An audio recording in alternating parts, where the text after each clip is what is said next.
Deutéronome, chapitre 15, verset 2.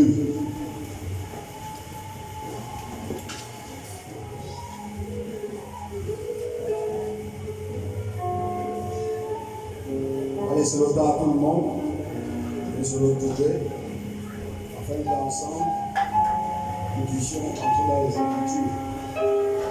Et voici comment s'observera le relâche. Quand on aura publié le relâche en l'honneur de l'Éternel, tout créancier qui aura fait un prêt à son prochain se relâchera de son droit. Il ne pressera pas son prochain et son frère pour le paiement de sa dette.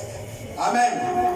On va lire le deuxième passage au livre de Jean, Jean chapitre 19, on lit du verset 29 à 30. Jean chapitre 19, verset 29 à 30. Lisons la parole de Dieu. Il y avait là un vase plein de vinaigre. Les soldats en remplirent une éponge. Et l'ayant fixé à une branche d'hysope, ils l'approchèrent de sa bouche.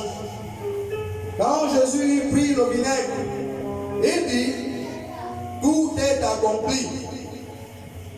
Et en baissant la tête, il rendit l'esprit. Amen. Veuillez prendre place, mes amis, s'il vous plaît. Le Saint-Esprit, ce matin, a bien voulu que nous parlions de l'année du relâche. Comme l'a dit notre thème ce matin, ton année de relâche a été publiée à la croix.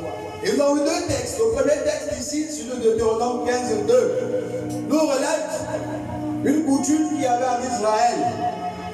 C'est une coutume qui avait été instaurée par Dieu. Parce que bien aimé, il faut comprendre que la culture juive, à la différence des autres cultures, elle est divine, elle vient de Dieu. Nous encore, nos parents se sont levés, chacun à travers cette alliance qu'ils ont fait, ils ont mis en place des coutumes, ils ont mis en place des règles. Mais eux, tout ce qu'ils ont dans leur manière de faire, dans la manière dont ils traitent les cas sociaux, dans la manière dont ils dirigent leur vie, dans la manière dont ils dirigent leur famille, toutes les instructions, les orientations leur ont été données par Dieu. Et parmi ces règles qu'ils observaient en Israël, il y avait la règle du relâche. Cette règle-là, elle s'appliquait tous les 7 ans. Dit qu'en Israël, tous les 7 ans, si tu avais ton frère qui devait de l'argent, si quelqu'un était esclave chez toi, s'il était embrigadé, s'il était emprisonné, si tu devais de l'argent, quel que soit ce qu'il pouvait te devoir, comme but, tu avais obligation, à cause de l'Éternel, de le relâcher, de le libérer. Et cela était appliqué sur tout le territoire d'Israël. Tout juif, tout enfant de Dieu, en ce temps-là, avait obligation d'observer le relâche. Et c'était là tous les 7 ans. Lorsque ce passage me fut donné, je dis à Saint-Esprit, qu'est-ce que ça veut dire? Et automatiquement, le Seigneur m'amenait là, dans le livre de Jean, chapitre 19, verset 29 à 30, il me regarde à la croix. Jésus-Christ arrive à la croix. Il vient dans un contexte qui est particulier. Et le contexte est que l'humanité est embrigadée. L'humanité, à cause du péché d'Adam, se retrouve embrigadée. L'humanité se retrouve sous la dette. Et quand on parle du relâche, on parle de la remise de la peine, remise de la dette. Cette dette a été contractée par qui? Par Adam. A été lorsqu'il pécha contre Dieu. Ce qui a mis l'humanité sous la domination de Satan, sous la domination des ténèbres. Et cette ténèbre-là se manifeste par quoi? Par la mort. On dit que l'homme ne vivra plus éternellement. Éden se déclare plus par Dieu à cause du péché et qu'il finira par mourir. La femme, elle va alors de ses enfantements souffrir. Aujourd'hui, par quoi? Par la maladie, par les infirmités, par le règne de la sorcellerie. Oui, le règne de la sorcellerie est une manifestation de cette condamnation qui a été arrêtée contre nous après le péché d'Adam et d'Ève. Donc les ténèbres se manifestent par toutes ces choses-là. Comment savoir que les ténèbres se manifestent autour de nous? Elles se manifestent par ça, la maladie, la malédiction, l'échec, la sorcellerie. Toutes ces choses, c'était la situation dans laquelle était l'humanité, soumise à la manifestation des ténèbres. Là, il fallait que Dieu le Tout-Puissant puisse comme ça opérer le relâche. En d'autres termes, le relâche, c'est la libération. Le relâche, c'est la rédemption. La rédemption, c'est quoi? C'est le rachat. Quand on parle de rédemption, on parle de rachat. Ça veut dire qu'il y avait une dette. L'humanité devait à Satan. C'est ce qui lui donnait le droit de faire régner les ténèbres sur la terre. C'est ce qui lui donnait le droit d'autoriser la maladie dans ta vie. C'est ce qui lui donnait le droit d'autoriser la malédiction dans ta vie. C'est ce qui lui donne le droit de faire en sorte que la stérilité règne dans ta vie. C'est ce qui lui donne le droit d'autoriser que le chômage chronique règne dans ta vie. C'est ça qui lui donne le droit d'autoriser que les maladies héréditaires règnent dans ta vie. C'était à cause du péché qui a été commis à Éden par Adam. C'était ça la dette. Donc il fallait quoi? Il fallait un relâche, il fallait la rédemption, il fallait un rachat. Et ce rachat-là, peut-être un rachat, pas n'importe lequel. Il fallait que ce rachat se fasse par le Dieu Tout-Puissant lui-même. Parce que les exigences étaient tellement élevées. Vu que la dette, ce n'était pas une dette d'une personne, mais c'était une dette de l'humanité. Imaginez-vous la terre à combien d'habitants? On est à près de 7 milliards aujourd'hui. Imaginez-vous la dette de plus de 7 milliards de personnes. Il n'y a pas un homme, quelle que soit sa fortune, cette terre qui puisse rembourser ça, qui puisse solder cette dette. Et là, il fallait un sacrifice puissant. Et là, Jésus-Christ, Dieu Tout-Puissant, se fait chair et vient à la croix. Il dit, tout est accompli. En d'autres termes, Jésus dit, il y a toi et à moi, votre année de relâche là, cette coutume-là qui était pratiquée en Israël, n'était que la préfiguration, ou encore l'image de ce que Jésus-Christ allait venir accomplir, plus après cet temps-là, pour l'humanité. Ça, Dieu avait permis, dans le Deutéronome 15, Dieu montrait simplement une image, un symbole, une représentation de ce que Jésus allait accomplir à la croix. Parce que le chiffre 7, lorsqu'on va le regarder, le chiffre 7 symbolise le plan parfait de Dieu. Le chiffre 7, c'est l'accomplissement.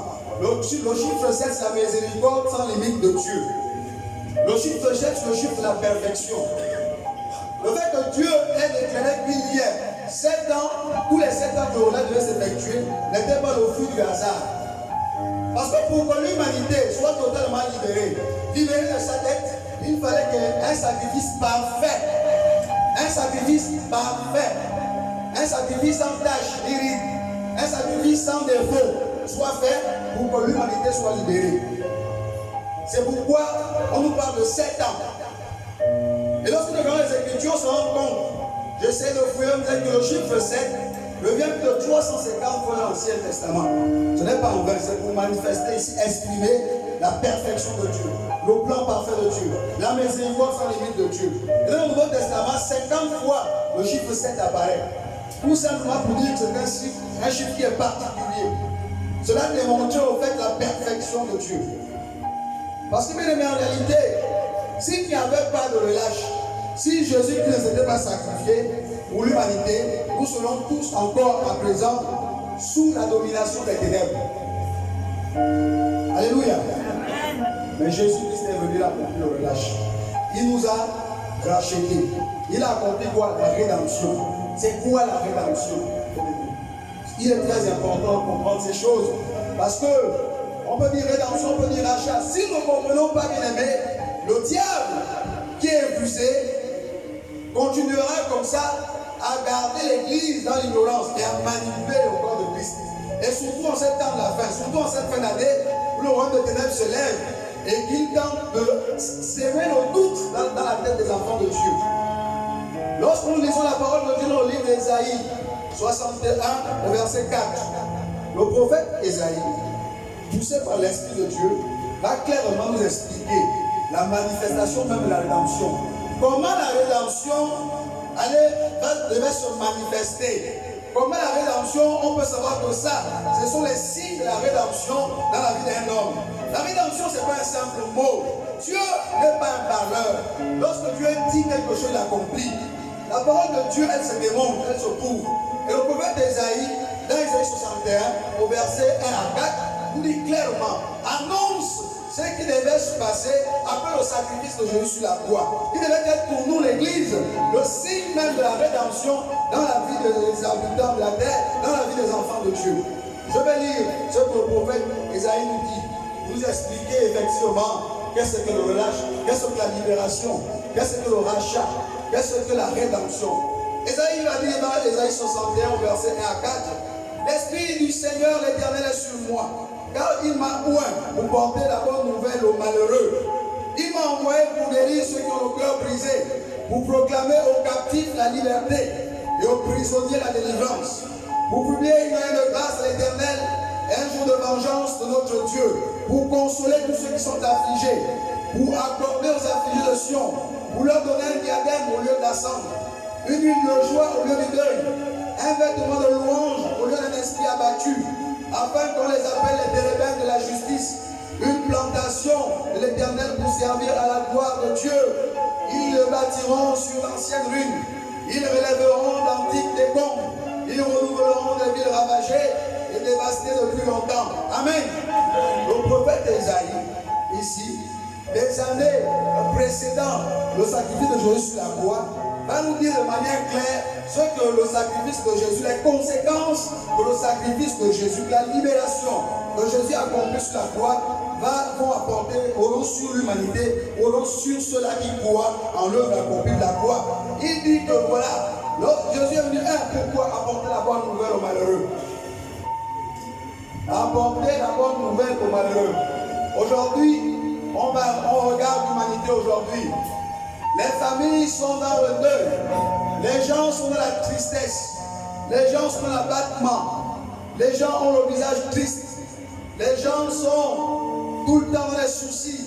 On peut compter aujourd'hui le nombre d'AVC. Combien de fois même les chrétiens finissent par tomber, subir ou encore avoir des problèmes de cœur, avoir des problèmes de tension. C'est vraiment dû aux problèmes de la vie. Bien-aimé, mais la Bible nous dit qu'avec Jésus, lorsqu'il arrive par son sacrifice de la croix, il vient apporter la bonne nouvelle. Il est important que le croyant, le chrétien le comprenne et qu'il le sache et qu'il le cède dans son cœur. Comme disait David, je cède ta parole dans mon cœur. Il faut que tu comprennes que Christ, par son sacrifice à la croix, t'a apporté la bonne nouvelle. La bonne nouvelle qui est sa parole. Et que tu n'as plus à te focaliser sur les problèmes de ta vie. Tu n'as plus à te focaliser sur ce par quoi tu passes. Mais tu dois te focaliser sur cette parole, cette bonne nouvelle qui t'a été apportée par Jésus. Alléluia. Oh, clamons pour le Seigneur. Il est bon, il est merveilleux. Oh, que l'œuvre de la croix nous fait tellement du bien. Il m'a envoyé pour guérir ceux qui ont le cœur brisé. L'œuvre de la croix, Jésus-Christ est venu dire à la maladie. En d'autres termes, tu n'as plus de droit sur sa vie. Le relâche, c'est ça. Dieu te libère, il te libère de la maladie. La maladie avait le droit sur nos vies à cause du péché d'Adam. Jésus a payé cette dette. Automatiquement, la maladie n'a plus son droit. C'est pourquoi le prophète Esaïe, poussé par l'Esprit de Dieu, dit, je suis venu guérir. Il est venu guérir. Il est venu à la maladie dont règne est fini dans leur vie. Parce que beaucoup de croyants, beaucoup de chrétiens ne voient pas que leur année de relâche a été publiée à la croix. Le fait de ne pas croire que une année de libération, que ta rédemption, que le rachat de tes péchés, le rachat de tes dettes, une retour à l'ennemi dans ta vie a été effectué il y a plus de 2000 ans, fait que tu puisses sous l'esclavage. Fais en sorte que le diable l'utilise pour autoriser la maladie, les échecs, les maladies chroniques, les situations, la sorcellerie que tu as dans ta vie. Je crois aux Éclats disait mon peuple périt parce qu'il manque la connaissance. Beaucoup lorsqu'ils lisent le Deutéronome 15:2 se disent qu'avant je vais attendre 7 ans encore pour comment on laisse cette vertu. Non, c'était l'image de ce que Christ allait accomplir. Mais ça a déjà été accompli à la croix il y a plus de 2000 ans. Et si tu ne le comprends pas, tu resteras là. L'Esprit de Dieu hier m'amena une image dans mon esprit. C'était une image, souvent c'est enseigné à l'école, le pas du mythe de la caverne. Vous savez, quelqu'un est enchaîné dans une caverne toute sa vie. Et lui, le fait qu'il soit enchaîné dans la caverne, ce qu'il perçoit de l'extérieur, c'est que l'ombre de gens qui passent. Et l'ombre, ce n'est pas la réalité. Pour lui, l'ombre là, de gens qui passent, c'est la vérité. Du coup, le jour qu'il sort de là, il a du mal à croire la vérité. Il se croit toujours dans son esprit étant en prison. Et l'Esprit lui disait que c'est la situation de beaucoup de chrétiens. Lorsque tu leur dis que Christ a mis un terme au règne d'Abraham dans ta vie, Vu qu'il a duré dans la maladie, il n'arrive pas à croire ça. Vu que les situations elles sont tellement répétées dans sa vie qu'il se dit que ce n'est pas la vérité. Ça fait 15 ans. Ça fait 15 ans que j'ai la même maladie. Ça fait 15 ans que mes enfants vivent la même chose. Ça fait 50 ans que ma famille vit le même problème. Ce qu'on me dit là, ah Seigneur, je n'arrive pas à croire. Mais nous sommes semblables à cet homme-là qui est né dans l'esclavage, enfermé dans une caverne, enchaîné toute sa vie. Lorsqu'il sort, il n'arrive pas à croire. C'est comme un animal. Lorsque vous l'avez habitué, vous l'avez enchaîné à un endroit pendant 5-6 ans, ce qui se passe c'est quoi? Même lorsqu'il va dehors, il a tendance, c'est un réflexe à revenir d'où il était. Parce que c'est en lui. Il se dit, je le bats où j'étais. Il a fait 15 ans là, c'est l'habitude. Et les habitudes sont têtues. C'est-à-dire que nous, en tant qu'enfants de Dieu, nous avons gardé certaines habitudes. Le fait que nous ayons été embrigadés par l'ennemi, nos familles ont été embrigadées par l'ennemi, le fait que nous avons entendu les mêmes choses sur nous, tout pendant des années de nos vies, nous amène aujourd'hui à ne plus croire en ce que Jésus-Christ a accompli. Amen. Dieu vient ce matin changer notre compréhension des choses. Alléluia. Dieu change la compréhension de quelqu'un. Alléluia. Dieu reprogramme quelqu'un ce matin par sa parole. Il enlève cette fausse conception que le diable, pendant des années, a mis en nous, pour nous empêcher comme ça de rentrer dans notre destinée. Et il nous éclaire par sa parole ce matin. Alléluia. C'est clair. L'œuvre, le relâche, également, est l'expression de quoi? De toutes les ordonnances. La Bible déclare dans le livre de Colossiens, chapitre 2, verset 14, que le Seigneur Jésus a couru à la croix l'acte qui portait l'ordonnance qui nous condamnait. Parce que qu'est-ce qui nous gardait captifs? Qu'est-ce qui faisait en sorte qu'on est dans la prison? Qu'est-ce qui faisait en sorte que le diable puisse faire nous ce qu'il veut?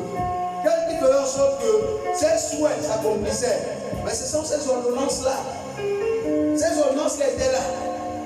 Non, dit que Christ, ce jour-là à la croix du calvaire, il a pris tout ça. Il les a voués à la croix. Aujourd'hui, toi et moi, lorsqu'on parle à une situation, il faut dire la parole, il faut dire la vérité. Lorsque tu parles de la maladie les gens l'entendent. Parle aux situations qui traversent ta vie.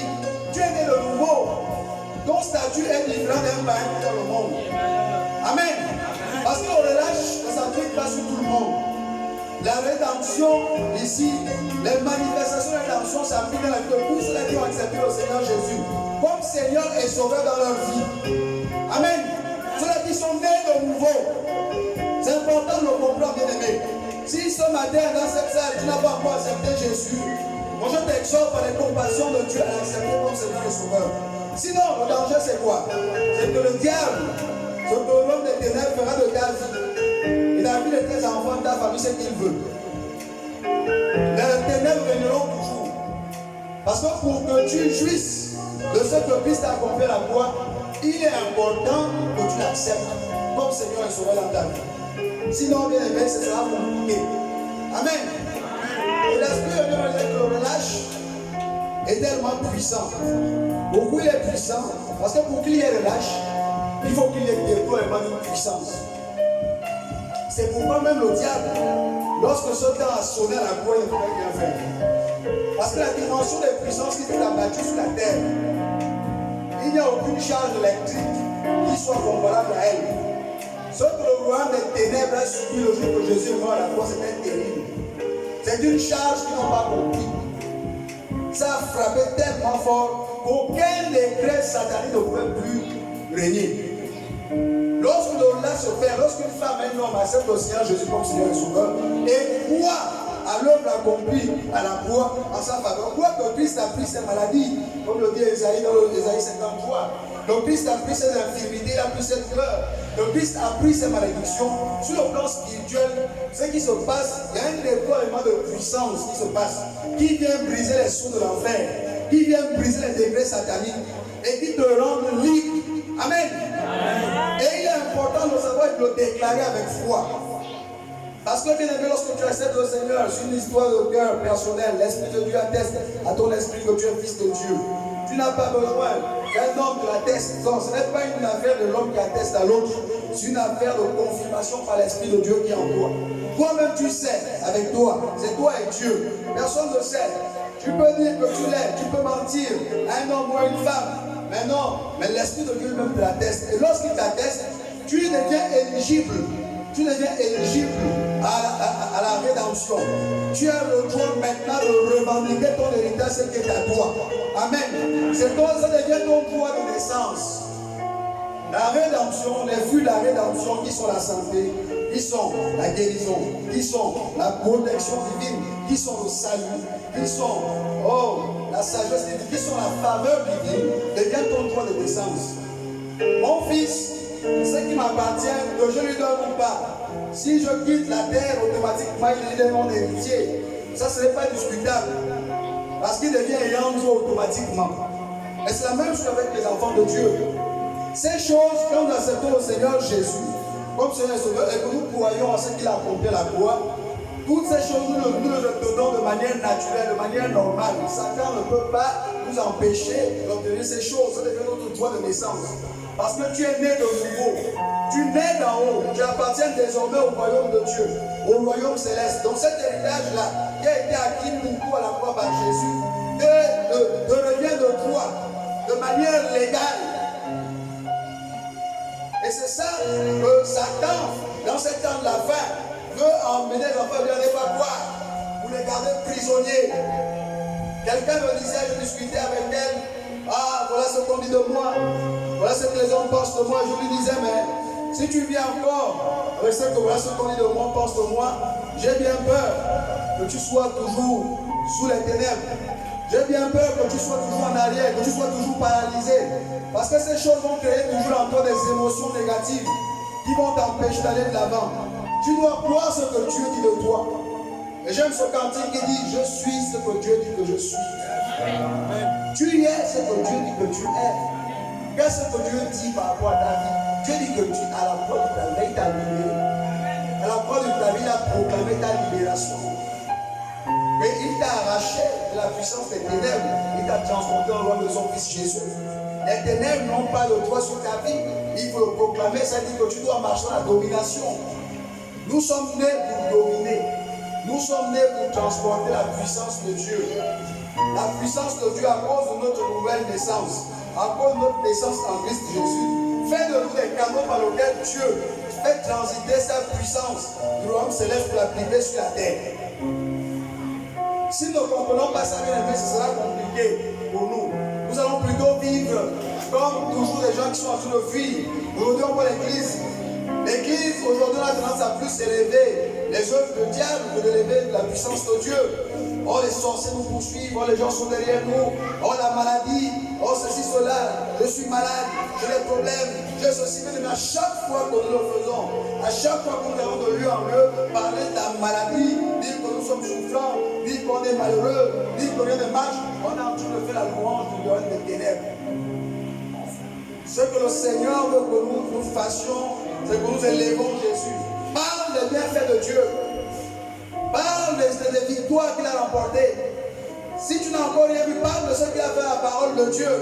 Va dans la maison de ton frère et ta soeur, dis-lui voici ce que Jésus a fait. Voici ce que les Écritures déclarent, des grands faits de Dieu sur le peuple d'Israël. Voici ce qu'il a fait en faveur de mon frère, en faveur de ma soeur. C'est ce que l'Éternel veut de lieu en lieu, nous allons le relater. À chaque fois que nous le faisons, nous élevons Dieu et nous affermissons notre foi. Toutes les fois que tu relates le négatif, les problèmes, tu tues ta foi. Toutes les fois que tu relates ce qui est négatif, maladie, malédiction, infirmité, échec, sorcellerie, que tu en parles et tu en parles, en d'autres termes, tu es en train de dire, je ne crois pas en l'œuvre accomplie de la croix.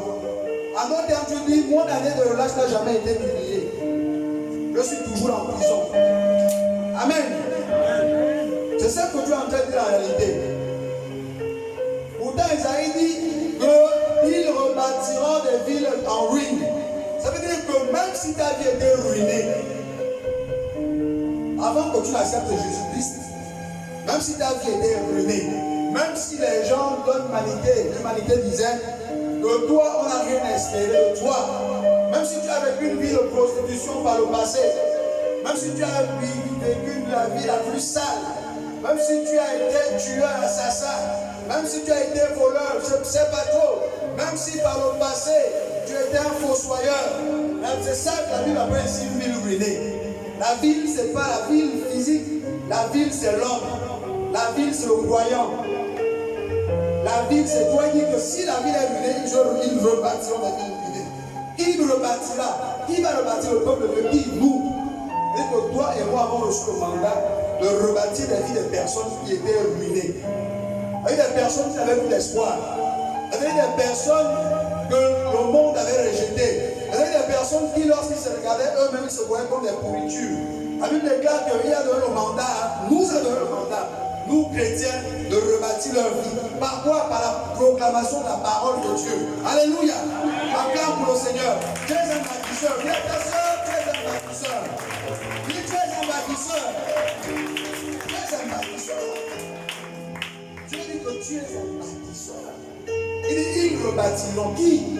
C'est pas Dieu. Si c'était le dit, Dieu va rebâtir. Il dit, ils rebâtiront des villes en ruine. Il parle de l'église. Il parle de toi et moi. Il dit, cette église a rebâtiront des personnes la vie est finie. Mais si nous on a apporté ce message qui nous a été donné par Dieu. Nous apportons le message de la maladie. Nous apportons le message de l'échec. Nous apportons le message de la sorcellerie. Bien aimés, nous n'allons pas rebâtir des villes. Et c'est ce qui se passe aujourd'hui. Ça qu'on se dit, en proclamant ces choses, bien aimés, on est en train de tuer notre propre foi. Et on n'est pas en train d'accomplir la mission que Dieu nous a confiée. Dieu dit, tu es un bâtisseur. Nous sommes des bâtisseurs. Nous sommes des pour bâtir. Et le Saint-Esprit me disait hier, la manifestation ou encore la rédemption se manifeste par une grande puissance. Mais est-ce que tu sais pourquoi? Avant que la rédemption ne s'opère, il fallait que Jésus soit crucifié. Pourquoi? Parce que la terre n'était pas digne de recevoir un tel déploiement de puissance. Pour qu'il y ait un tel déploiement de puissance, il faut que le lieu du roi se déploie, soit pur. Il fallait que le sang de Jésus coule préalablement. C'est pourquoi la croix. Dieu qui ne fait rien au hasard. Parce que le hasard n'existe pas, bien aimé. Les Écritures ne sont pas comme ça comme on pense. La Bible, ce n'est pas comme un roman. La Bible, ce n'est pas comme un livre de philosophie. La Bible, c'est un livre spirituel. Et parfois, quand le Saint-Esprit t'amène, tu te rends compte que, pendant des années, j'ai compris les choses comme ça. Je me disais tout simplement que c'était un simple récit et qu'on a simplement agencé des faits comme ça, jamais de la vie. Dans la Bible, quand tel mot vient avant celui-là, il y a une signification spirituelle. Dieu ne fait rien au hasard. Il n'y a pas plus ordonné que Dieu. Tout est coordonné, tout a une signification. Dieu dit la terre va recevoir une puissance terrible qui va libérer l'humanité. Et les exigences spirituelles exigent qu'une telle puissance, qui est la puissance même de Dieu, se déploie sur une terre purifiée. Et pour ça, il faut un sacrifice, pas n'importe quel sacrifice, un sacrifice élevé, un sacrifice parfait. D'où le chiffre 7, c'est la perfection de Dieu, la miséricorde sans limite de Dieu. Et là, Jésus passe la voie à la croix. On le crucifie, on le frappe, on le tue, le sang coule. Quand la terre fut trouvée digne de recevoir le déploiement de la puissance, il y a la puissance qui amène à la rédemption, et là, cette puissance fut déployée. Qu'on appelle la puissance de la résurrection. C'est le plus haut niveau de puissance qui n'a été jamais déployé sur la terre. Cette puissance la ramène à la vie. C'est celle qui ressuscitait aussi à Jésus des morts. C'est celle que Jésus manifestait ce jour-là pour sortir Lazare de la tombe. Il fallait que la terre soit pure. Et lorsqu'elle fut pure, la déploya. Et là, tous les sceaux, tous les décrets sataniques qui pesaient sur l'humanité furent brisés. Et l'homme, comme ça, décida devint libre. Toi et moi sommes devenus libres ce jour-là. Et c'est ce qui se passe dans la vie de tout enfant de Dieu. Qui décide de dire, moi je crois ce que Jésus a accompli la croix. Je suis malade, oui. Mes enfants sont malades. Je suis stérile. Oui, dans ma famille, personne ne réussit. Personne ne fait ce qui est bon. Dans ma famille, les gens brillent par le vol ou par le mal. Lorsque tu te lèves, tu dis maintenant, je crois à l'œuvre accomplie de la croix. Lorsque tu te lèves, tu dis maintenant, je donne ma vie. J'aligne ma vie avec la parole de Dieu. Parce qu'ici, on dit que la terre fut d'abord purifiée. Vous savez, je me rappelle une chose, lorsque le peuple d'Israël, dans le livre de Josué, s'apprêtait comme ça à traverser le Jourdain, et Josué va leur dire cette chose. Demain, Dieu va faire des grands choses au milieu de vous, sanctifiez-vous.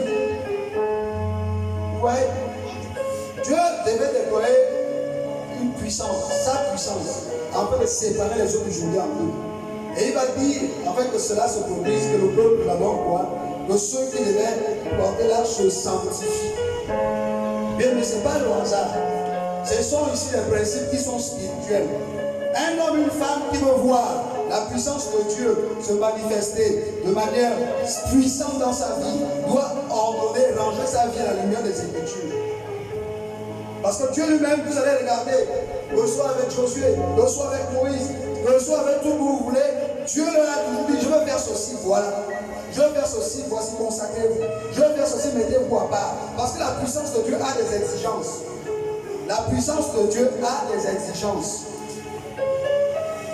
Et l'une de ces exigences, et même la plus élevée, c'est la consécration, c'est la sanctification. Elle est la plus élevée. Parce qu'au ciel, où elle demeure, le ciel qui est le lieu de son habitation, qui est sa demeure, est un lieu saint. C'est pourquoi le ciel a la capacité d'abriter la puissance de Dieu. Parce qu'elle répond à cette exigence. Et pour que la terre en jouisse, il fallait que la terre, pour un temps, soit purifiée, afin que Dieu opère cette puissance-là, qu'elle ait libéré l'humanité du mal. Et c'est ce qui se passe dans ta vie. C'est ce qu'on voit dans le film là. Quand Jésus rend l'âme, et que toute l'humanité, la terre, les ténèbres s'abattent sur la terre, et tout ce qui se passe se débat, c'est ce qui se passe dans ta vie sur le plan spirituel. Toutes les fois que tu reconnais que la situation que tu vis a pris fin à la croix. C'est tout ce que Dieu demande à l'humanité. Ma situation a pris fin à la croix. Je crois que la croix du calvaire, ma liberté, ma libération de ce problème que je vis, a été accomplie par Jésus. C'est la seule chose qu'il demande de faire avec foi. Et de le déclarer. Arrête de dire je suis malade, ça ne sert à rien. Arrête d'aller de maison en maison pour expliquer tes problèmes. Ça ne va pas résoudre grand chose. Je m'avais sur une suite de voir ce matin, oui. Ah, c'est encore le problème que tu connais là. En quoi Jésus est glorifié. Arrête. Quelqu'un disait qu'en réalité, dans le monde, il y a à peu près 1% de personnes qui écoutent les problèmes des autres.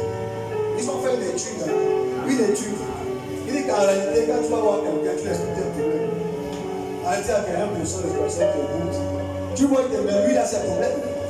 Quand tu racontes là, est-ce que tu connais ce qu'il a comme problème? Tu lui prends une autre explique, tu vois, il te dit oui, il n'est pas là. Lui aussi, il a ses problèmes. Donc, le temps que tu peux aller de maison en maison là, pour aller dire, voilà mes problèmes, il ne t'écoute pas. Et il disait que si chacun peut amener ses problèmes dans un lieu, même un immeuble ne pourrait pas porter tous les problèmes des gens. Il dit, si chacun se mettait à t'expliquer leur problème, tu auras même honte de ton problème. Tu vas dire, ça ne sert à rien de parler même pour moi.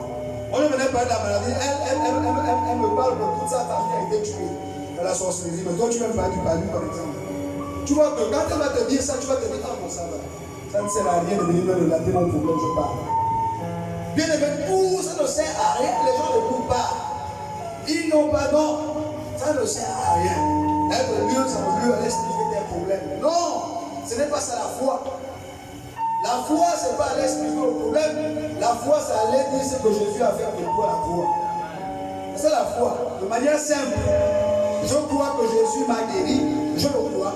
Pourquoi tu le crois, je ne sais pas. La parole le dit, je crois. Comment tu le crois, comment ne m'appartient pas, je crois. C'est tout, c'est ça la foi. Parce qu'aujourd'hui, regardez l'église, on devient des compteurs de problèmes. En tant que Dieu nous a appelés à faire des exploits. Nous a appelés à raconter les exploits. Il racontait les exploits. Lorsque les enfants d'Israël sont dans le désert, leur père leur racontait sous forme de chant ce que Dieu avait fait pour eux. Ils le chantaient. Pourquoi ils le chantaient? C'était pour leur donner la force. Vous allez remarquer, à chaque fois que vous allez de lieu en lieu, regardez les psaumes. David, un moment, va te raconter ce qui s'est passé sous forme de Bible. Parce qu'un psaume, c'est comme une chanson. chanson. Et là, il va le chanter. Il chantait ça. Il ne chantait pas les problèmes, mais il chantait ce que Dieu avait fait. Pourquoi il chantait ce que Dieu avait fait? C'était pour booster leur foi. Ça, c'est un poids sur un terrain de guerre. Allez dire à ton soldat, allez lui rappeler la défaite. Mais toi-même, déjà, tu peux les démobiliser. Vous comprenez, nous sommes en guerre. Là, nous sommes en guerre. Nous sommes en guerre. La Bible nous dit clairement que les armes avec lesquelles nous combattons, Éphésiens 6, ne sont pas charnelles, mais elles sont puissantes par la vertu de Dieu pour renverser les forteresses. Si on parle des armes, ça veut dire qu'on tue les armes en temps de guerre. Et nous sommes en guerre contre le roi de Satan. Donc en guerre, on ne vient pas dire à un soldat, il ne veut pas de la maladie. Tu dis soldat, tu es un vaillant héros. Soldat, fais face à l'ennemi, tu es vainqueur. Mais c'est ça que la Bible nous dit. Vous voyez, c'est pourquoi l'armée parle de l'armée céleste. La Bible nous parle des guerriers d'esprit, pourquoi? Parce que le langage unique était le langage militaire.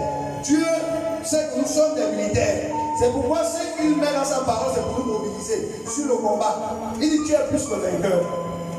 Mais pourquoi il dit que tu es plus que vainqueur? Parce que tu es conscient que tu es dans un combat. Et il sait qu'il t'a déjà obtenu à la croix la victoire. Tu as la victoire sur ce problème depuis. C'est pourquoi il dit que tu es plus que vainqueur. Perdre une bataille, ce n'est pas perdre la guerre. Le Saint-Esprit me disait hier, parce qu'il arrive parfois des situations qui arrivent dans nos vies, et puis on commence à se poser des questions. C'est dire vraiment, est-ce que Dieu est là? Est-ce que le Seigneur est vraiment là avec moi? Et après, j'entends cette voix qui me dit, perdre une bataille, ce n'est pas perdre la guerre. Amen. Perdre une bataille, ce n'est pas perdre la guerre.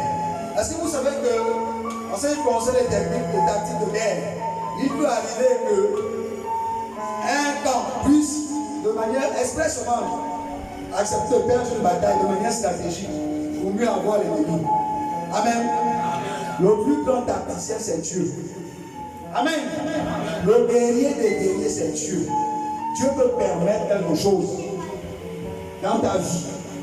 Il va le permettre, mais il sait. Ce qui vient derrière, c'est quelque chose de glorieux.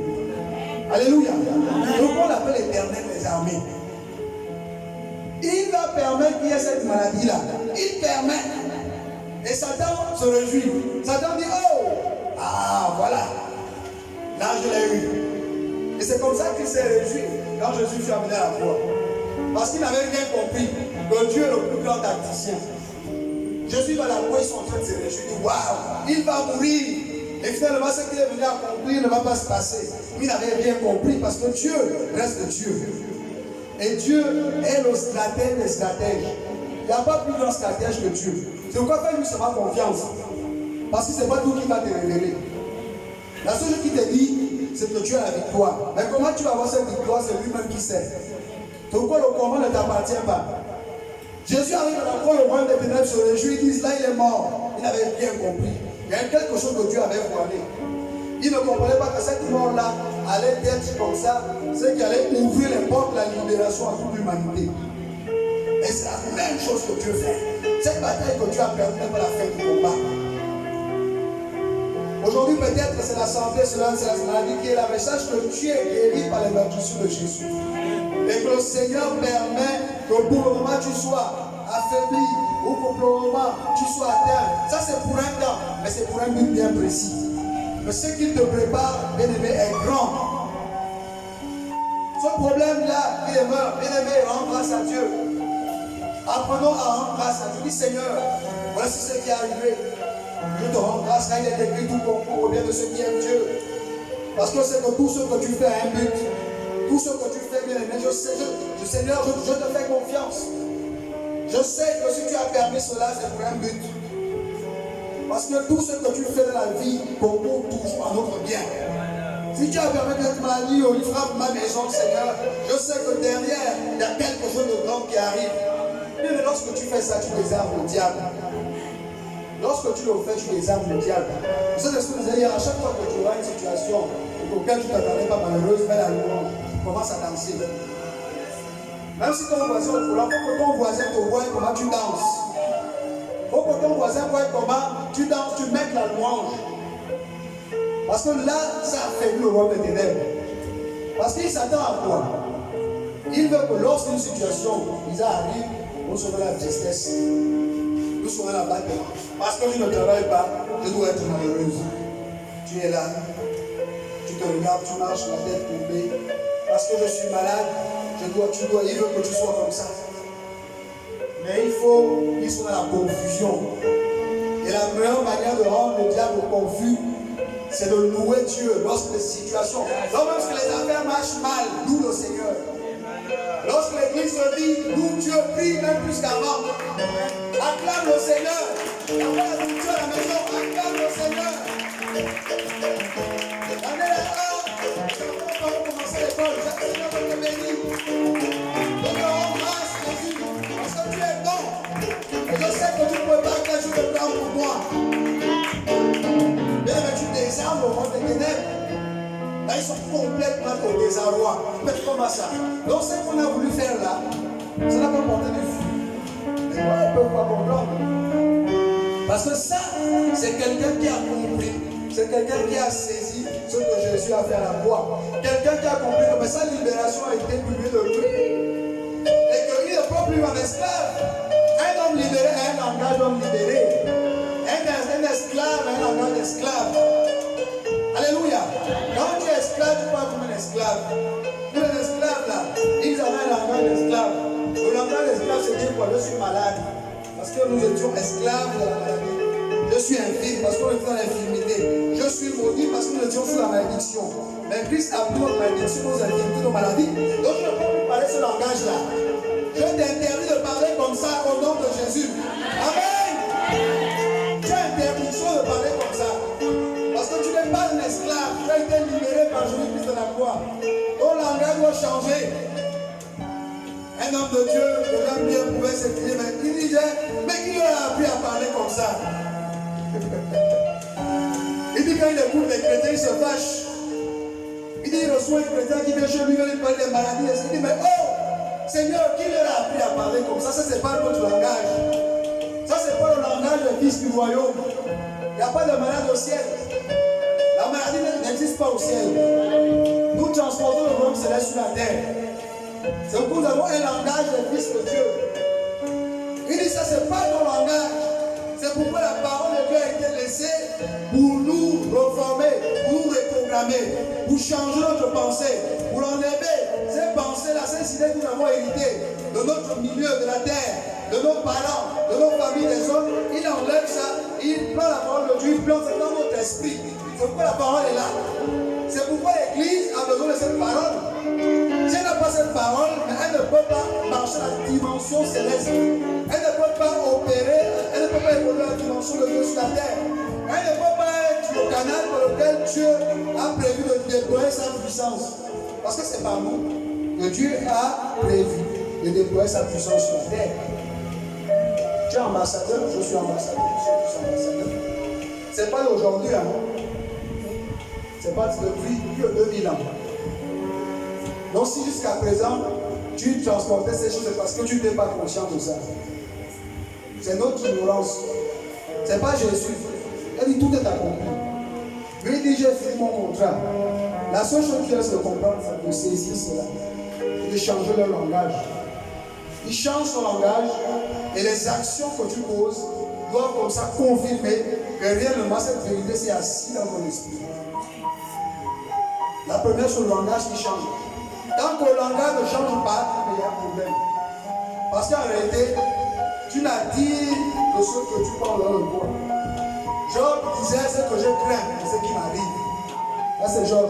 Ce que je crains et ce qui m'arrive. C'est-à-dire que toi-même tu attires par tes pensées ce qui t'arrive dans la vie. C'est pourquoi Dieu dit change par tes pensées et change ton langage. Tu attireras ce que tu penses et ce que tu déclares. Toi tu as le pouvoir. J'avais dit vous êtes des dieux. Et quelle est la capacité d'un Dieu? Quel est le privilège qu'a un Dieu? Un Dieu a le privilège de appeler à l'existence ce qui n'est pas. C'est-à-dire qu'un Dieu légitime, il déclare, il décrète. Toi, tu as le seul pouvoir. Tu as été fait à l'image et à la ressemblance de Dieu. À quel moment tu l'as reçu dès lors que Jésus est venu mourir à la croix, par la rédemption, par ton rachat à la croix du calvaire, par le relâche qui a été appliqué sur ta vie. Tu as reçu le pouvoir de décréter. Tu as reçu le pouvoir de déclarer des choses sur ta vie, sur ton environnement, sur tes enfants, sur ta maison. Et les choses s'accomplissent. J'avais dit vous êtes des dieux. Ce que vous lirez sur la terre sera lié dans les cieux. Il a dit ça à qui? Il n'a pas dit ça, il a dit ça à cette église composée des personnes nées de nouveau qui croient en ce que Jésus a accompli après venir à la croix. C'est à eux qui j'avais dit que vous êtes des dieux. Ce que vous lirez sur la terre sera lié dans les cieux. Et ce que tu vas lire, c'est ce que tu vas déclarer et que tu vas penser. Parce qu'il y a deux choses. Il faut que les deux aillent de pair. Il ne faut pas, si tu dis sans penser, il n'y a rien. Il faut d'abord que tu le penses et tu déclares. La pensée, mon esprit, croit déjà en cela, et je le déclare. Si ce n'est pas dans mon esprit, si ce n'est pas assis dans mon esprit, rien ne peut se passer. Le diable viendra toujours à me dissuader. Parce que c'est dans mon esprit que tout se passe. La guérison, c'est dans l'esprit. Quoi, l'enlève de la croix, c'est dans l'esprit. C'est là. Est-ce que je crois? Est-ce que c'est dans mon esprit? Si dans mon esprit, je le déclare, quelque chose se passe. Je dis ce que je crains, c'est ce qui m'arrive. Mais là, il m'enseigne quelque chose. Je dis non, mais parce que c'est moi-même qui ai attiré ça dans ma vie. Les paroles sont comme des semences. Ce que tu sèmes, c'est ce que tu récoltes.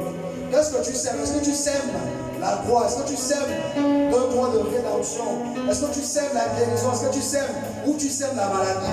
Puisque tout le monde tu dis maladie, mais c'est la maladie qui sera ta réalité. Puisque chaque jour tu vends les mérites du diable, mais ces choses-là, elles vont prévaloir sur ta vie. C'est ça la réalité de manière claire, de manière simple. Christ est venu libérer son Église. Il nous a affranchis. Il y a depuis. Mais nous étions comme ceux d'esclaves qui est né dans une caverne avec des chaînes. Quand on le met dehors, lui-même celui le vient. Il dit c'est pas mon milieu. Il est tellement habitué à la maladie. Il dit que non, c'est pas sûr, je ne suis pas guéri, je suis malade. Sauf que quand quelqu'un a donné la maladie, lorsqu'il sent même quelque chose, il dit oh, c'est la maladie qui est revenue. Et c'est ce qui se passe dans la vie de beaucoup de chrétiens. Jésus-Christ a libéré depuis. C'est pas parce que la fièvre vient que tu vas dire que c'est la maladie qui est revenue. C'est pas parce qu'il y a un petit manquement à la maison que tu vas dire que ma vie est encore devenue comme avant. Non! Ce qui te fait dire ça, c'est parce que tu as passé du temps dans cette situation. Mais Christ a affranchi de cela. Oui, bien aimé. Et il faille, c'est un travail personnel. C'est un travail personnel. C'est au-delà du fait de simplement venir à l'église tous les jours. Non. Venir, il y a des gens qui ont fait 15 ans à l'église, leur vie n'a jamais changé. Je disais à un frère, il a qui me voir. Il me dit, mais le frère dit non, mon frère, c'est pas l'affaire de 15 années. Ça n'a rien à voir. La durée à l'église ne veut pas dire que dans l'esprit, ça ne veut pas dire que sur le plan spirituel, on a grandi forcément. Non. Non. C'est la compréhension des réalités spirituelles qui fait grandir un homme. Ce n'est pas le fait qu'il me dit, si tu viens seulement à l'église pour te balader, tu viens me dire, non, il faut comprendre ces choses. C'est un travail personnel. Ces paroles qui sont données, ne néglige pas ça. C'est pourquoi j'exhorte les frères et les sœurs de venir aux enseignements le mardi. Ne manquez pas des enseignements. Nourrissez votre esprit tout le temps. Par la Bible, par les ouvrages, les serviteurs de Dieu, le Saint-Esprit vous atteste. Il faut nourrir l'esprit. Parce que si l'esprit, l'arme fatale en ce temps de la fête, c'est la connaissance. La connaissance est une arme puissante face aux jours des ténèbres. Je vous assure. S'il n'y a pas la connaissance, mais si votre esprit n'est pas chargé de connaissance, le roi éternel va jouer avec vous. Le roi éternel va s'amuser. C'est pour qu'il faut charger l'esprit. La bataille, elle est dans la pensée. La bataille, c'est ici. Parce que quand la maladie vient, qu'est-ce qui se passe? Dans ta tête, il y a des émotions qui naissent. Et en réalité, elles sont elles qui vont déterminer tes actions. Si je suis fait dans l'esprit, quand la maladie va arriver, je n'aurai pas la force de prier. Parce que qu'est-ce qui va venir? Le doute. Le doute va venir dans mon esprit. La peur va venir dans mon esprit. Et comme les pensées sont le carburant des actions, les actions sont comme un moteur. Et pour qu'un moteur fonctionne, il faut le carburant. L'homme fonctionne de la même façon. Nos actions, pour que j'agisse, pour que je prie, il faut que j'ai des pensées de foi. La foi est comme une émotion. Pensée. Et c'est un carburant. Donc, lorsque la maladie vient, Si dans mon esprit, je n'ai pas suffisamment chargé avec la parole de Dieu, qu'est-ce qui va venir? Le doute, la peur. Et quand il vient, il faut quand même alimenter, on ne prie pas, il y a des motivations. L'action qui vient là, c'est baisse les bras. Mais en réalité, ce sont mes pensées qui ont. Pourquoi? Parce que mon esprit est vide. Parce qu'il n'y a pas la vérité en moi. Parce que la parole n'est pas assise en moi. Et ce qui se passe dans la vie de beaucoup d'enfants de Dieu, ce qui nous arrive parfois. Et Dieu nous dit que, mais regarde, là tu as réagi pas à ce problème. C'est parce que tu es ignorant de ceci. C'est parce que tu ne crois pas à ça. Mais voilà pourquoi tu as amené les bébés à se moquer de toi. Et là, il rit parce qu'il voit ton attitude face à cette situation. Tu as laissé la peur te saisir. On doit s'instruire, bien-aimés. Lisons la Bible. Lisons la Bible, méditons la parole de Dieu, cherchons, demandons au Saint-Esprit. Plus on va s'intéresser aux choses de Dieu, plus l'Esprit de Dieu va nous enseigner. C'est au-delà de venir prêcher, non, c'est plus que venir chanter. L'église, oui, parce que pour marcher dans la victoire, bien aimé, il faut que ton esprit soit saturé de la vérité qui est la parole. Il faut que tu aies l'assurance en ce que Christ a accompli à la croix pour toi il y a plus de 2000 ans. Il faut que tu confirmes cela, tu alignes tes pensées à cette vérité et que tu agisses conformément à cette vérité. C'est ça qui te garantit la marche de la victoire. Parce que tu peux changer ici, si tu n'as pas ça encore, tu marches dans la défaite. Aujourd'hui, tu es alléluia ici, mais quand tu vas aller là pour aller chez toi, c'est les pleurs. Et beaucoup d'entre nous, c'est que nous vivons. On a un peu de joie lorsqu'on vient à l'église. Il y a les louanges et les cantiques, il y a un peu de joie. Lorsqu'on arrive à la maison, notre réalité nous rattrape, on est là en train de pleurer. On va de porte en porte aller réciter tous nos problèmes. Mais ce n'est pas à ça que Dieu nous a appelés. Il est qu'à lui, au-delà, tu as loué, alléluia. Oui, il faut que cette parole-là que tu as chantée soit dans ton esprit. Et que quand tu sors ici, tu t'assures que cela soit constamment devant toi. Pourquoi David dit, je sais ta parole dans mon cœur, afin de ne pas pécher contre toi. Il dit que ta parole soit constamment devant mes yeux. Et de quels yeux il parle? Il parle des yeux de l'esprit. Parce que David, il travaillait aussi, il était roi, il avait d'autres occupations. Ce n'est pas possible qu'il ait la Bible comme ça devant lui.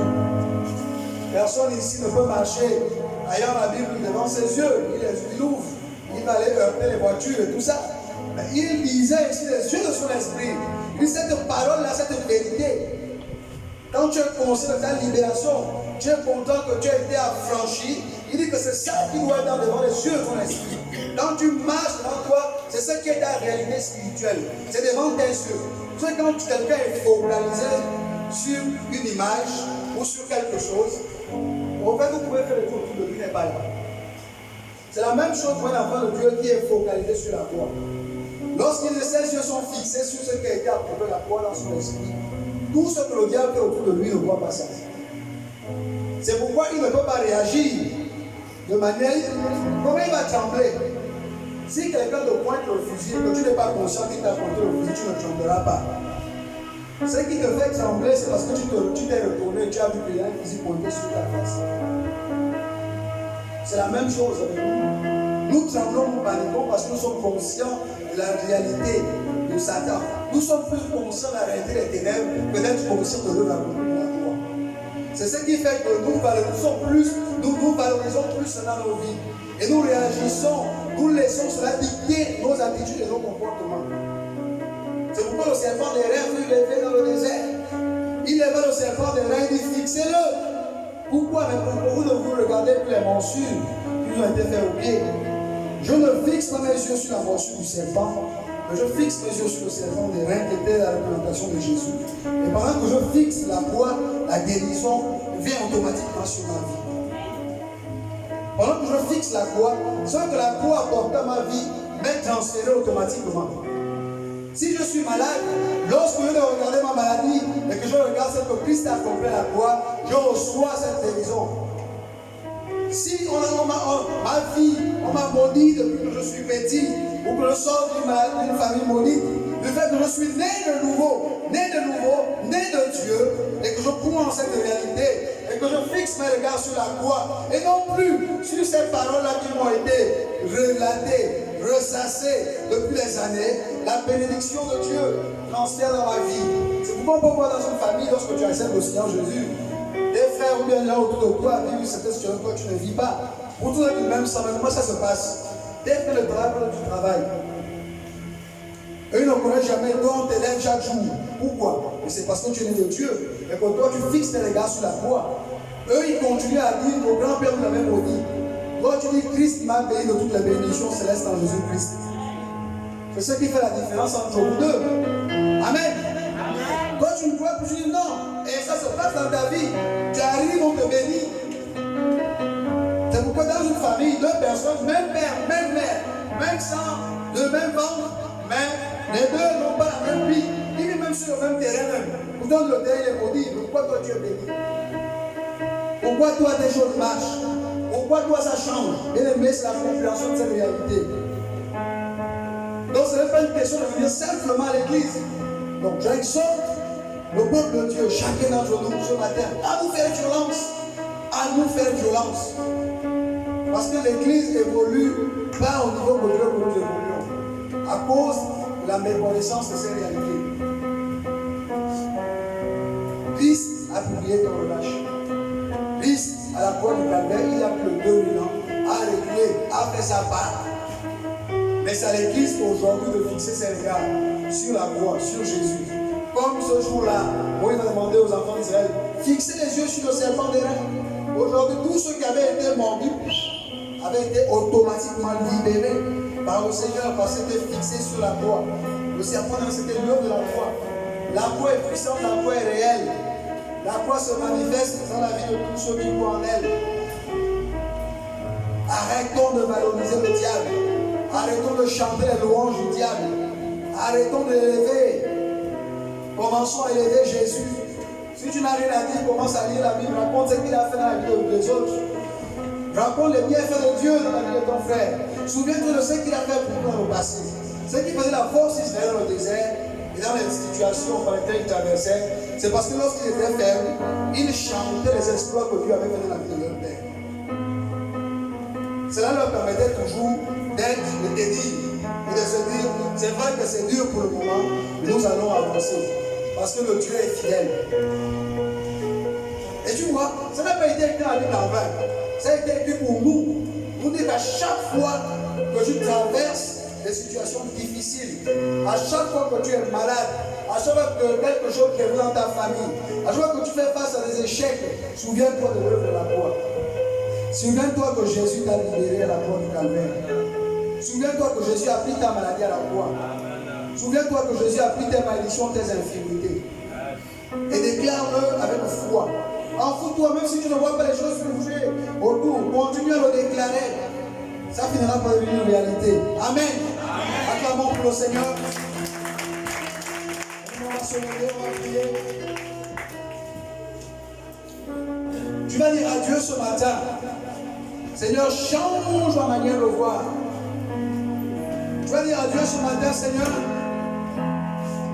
amène-moi de déclarer ta parole. Je ne veux plus me voir selon ce que le monde a dit. Je ne veux plus me voir par rapport aux problèmes, aux situations que je traverse.